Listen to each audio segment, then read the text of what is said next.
ಕಡಲೆಬೇಳೆ ಹೋಳಿಗೆ ತುಂಬ ಸಾಫ್ಟಾಗಿ ಮೃದುವಾಗಿ ಬರಬೇಕಂದ್ರೆ ಏನೆಲ್ಲ ಮಾಡಬೇಕಂತೇಳಿ ಈ ವಿಡಿಯೋದಲ್ಲಿ ತೋರಿಸ್ಕೊಡ್ತೀನಿ ಬನ್ನಿ. ತುಂಬ ಸಾಫ್ಟಾಗಿ ಮೃದುವಾಗಿ ಬರುತ್ತೆ. ಸಣ್ಣ ಪುಟ್ಟ ಟಿಪ್ಸ್ನ ನೀವು ಫಾಲೋ ಮಾಡಿ ಈ ರೀತಿ ಒಂದ್ಸಲ ಹೋಳಿಗೆನ ಮಾಡಿ ನೋಡಿ.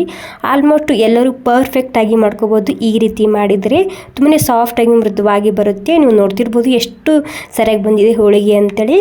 ಇದನ್ನು ಮಾಡೋದಕ್ಕೆ ಮೊದಲಿಗೆ ನಾನಿಲ್ಲಿ 1 ಗ್ಲಾಸ ಗೋಧಿ ಹಿಟ್ಟು ಹಾಗೆ 1 ಗ್ಲಾಸ ಮೈದಾ ಹಿಟ್ಟು ಹಾಕೊತಿದ್ದೀನಿ. ಎರಡೂ ಈ ರೀತಿ ಸೋಸ್ಕೊಂಡೇ ಹಾಕೋಬೇಕು. ರುಚಿಗೆ ಬೇಕಾದಷ್ಟು ಉಪ್ಪು ಹಾಗೆ ಒಂದು ಸ್ವಲ್ಪನೇ ಅರಿಶಿನ ಹಾಕ್ತಿದ್ದೀನಿ. ಏನಿಲ್ಲ 2 ಗ್ಲಾಸ್ ಹಿಟ್ಟಿಗೆ 1 ಗ್ಲಾಸ್ ಆಗುವಷ್ಟು ನೀರನ್ನ ಹಾಕ್ಕೊಂಡು ಹಿಟ್ಟು ಸಾಫ್ಟಾಗಿ ನಾದ್ಕೋಬೇಕು. 1 ಗ್ಲಾಸ್ ಪೂರ್ತಿ ನೀರು ಹಾಕ್ಕೊಂಡು ನಾನಿಲ್ಲಿ 2 ಚಮಚ ಉಳ್ಕೊಂಡಿದೆ. ಆ 2 ಚಮಚ ನೀರನ್ನ ಈ ಹಿಟ್ಟಿನ ಮೇಲೆ ಹಾಕ್ತಿದ್ದೀನಿ. ಈ ಹಿಟ್ಟು ನೆನೆಯೋದಕ್ಕೆ 1 ರಿಂದ 2 ಗಂಟೆ ನೀವು ಬಿಡಲೇಬೇಕು. ಅಂದ್ರೇ ಒಬ್ಬಟ್ಟು ತುಂಬ ಸಾಫ್ಟಾಗಿ ಮೃದುವಾಗಿ ಬರುತ್ತೆ. ಇಲ್ಲಿ ನಾನು ಕಡಲೆಬೇಳೆ ಹುರುನ್ ರೆಡಿ ಮಾಡಿ ಇಟ್ಕೊಂಡಿನಿ. ಅದನ್ನು ನಿಮಗೆ ಸಪ್ರೇಟಾಗಿ ತೋರಿಸ್ಕೊಡ್ತೀನಿ. ಸೊ ಮುಂದಿನ ವಿಡಿಯೋದಲ್ಲಿ ಈ ಹುರುನ್ ಕೂಡ ಅಷ್ಟೇ ಪರ್ಫೆಕ್ಟಾಗಿ ಮಾಡಲೇಬೇಕು. ನೀವು ನೀರಾಗಿದ್ದರೆ ಹೋಳಿಗೆ ಪರ್ಫೆಕ್ಟಾಗಿ ಬರೋದಿಲ್ಲ. ನೋಡಿ ಎಷ್ಟು ಸರಿಯಾಗಿ ಬಂದಿದೆ. ಈ ಕಡಲೆಬೇಳೆ ಹುರುನ್ ಮಾಡಿ ಇಟ್ಕೊಂಡು ನಾನಿಲ್ಲಿ ಹಿಟ್ಟಿಗೆ ಕೂಡ ಸುಮಾರು 2 ಗಂಟೆ ಬಿಟ್ಟಿದ್ದ ನಾನು.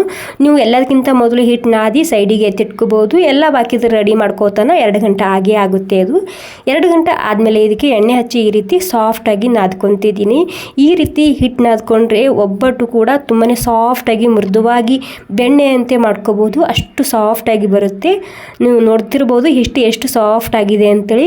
ಈ ರೀತಿ ಹಿಟ್ಟು ಹಾಗೂ ಹೂರಣ ಎರಡೂ ಕರೆಕ್ಟ್ ಆಗಿದ್ದರೆ ನಾವು ಮಾಡುವಂತಹ ಒಬ್ಬಟ್ಟು ಕೂಡ ಪರ್ಫೆಕ್ಟಾಗಿ ಬರುತ್ತೆ. ಇಲ್ಲಿ ನಾನು ಬಟರ್ ಪೇಪರ್ಗೆ ಜೋಳದ ಹಿಟ್ಟು ಹಾಗೂ ಕೆಳಗಡೆ ಒಂದು ಸ್ವಲ್ಪನೇ ಎಣ್ಣೆ ಹಚ್ತಿದ್ದೀನಿ. ಇಲ್ಲಿ ಕಣಕ ಕೂಡ ನೀವು ನೋಡ್ತಿರ್ಬೋದು ಎಷ್ಟು ಸರಿಯಾಗಿ ಬಂದಿದೆ. ಹಿಟ್ಟು ಸಾಫ್ಟಾಗಿ ಮೃದುವಾಗಿ ಬಂದಿದೆ. ಮತ್ತು ಇಲ್ಲಿ ಕೆಳಗಡೆ ನೀವು ಜೋಳದ ಹಿಟ್ಟು ಅಥವಾ ಅಕ್ಕಿ ಹಿಟ್ಟು ಹಚ್ಚೋದ್ರಿಂದ ಒಂಚೂರು ಕೂಡ ಅಂಟೋದಿಲ್ಲ ಈ ಬಟರ್ ಪೇಪರ್ಗೆ. ಈ ಬಟರ್ ಪೇಪರ್ಗೆ ಸ್ವಲ್ಪನೇ ಜೋಳದ ಹಿಟ್ಟು ಹಚ್ಚೋದ್ರಿಂದ ಒಂಚೂರು ಕೂಡ ಅಂಟೋದಿಲ್ಲ. ತುಂಬ ಸಾಫ್ಟಾಗಿ ಸಲೀಸಾಗಿ ಹಂಚಿನಲ್ಲಿ ಕೆಳಗಡೆ ಬೀಳುತ್ತೆ. ಅದು ಏನಿಲ್ಲ ಈ ರೀತಿ ಕೈಲಿಂದ ನಿಮ್ಗೆ ಎಷ್ಟು ತೆಳಗೆ ಬೇಕು ಅಷ್ಟು ತೆಳಗೆ ನೀವು ಇದನ್ನು ತಟ್ಕೋಬೋದು.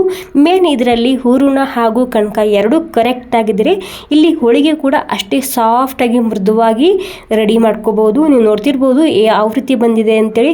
ಬೆಣ್ಣೆ ಅಷ್ಟೇ ಮೃದುವಾಗಿ ಬಂದಿದೆ. ಹಾಗೆ ಈ ಹೂರಣ ನೀವು 1 ವಾರ ಫ್ರೀಜ್ನಲ್ಲಿ ಸ್ಟೋರ್ ಮಾಡಿ ಇಟ್ಕೋಬೋದು. ನಿಮಗೆ ಬೇಕಾದಾಗ ಈ ರೀತಿ ನೀವು ಹೋಳಿಗೆನ ಮಾಡ್ಕೊಂಡು ತಿನ್ಬೋದು. ಎಷ್ಟು ಸಾಫ್ಟಾಗಿ ಮೃದುವಾಗಿ ಬಂದಿದೆ ನೋಡಿ. ಮತ್ತು ನಿಮಗೆ ಏನಾದರೂ ಕನ್ಫ್ಯೂಷನ್ ಇತ್ತಂದರೆ ನೀವು ಕಾಮೆಂಟ್ ಮಾಡಿ ಕೇಳ್ಬೋದು. ಇಷ್ಟ ಆಗಿದ್ರೆ ಒಂದು ಲೈಕ್ ಮಾಡಿ. Thank you.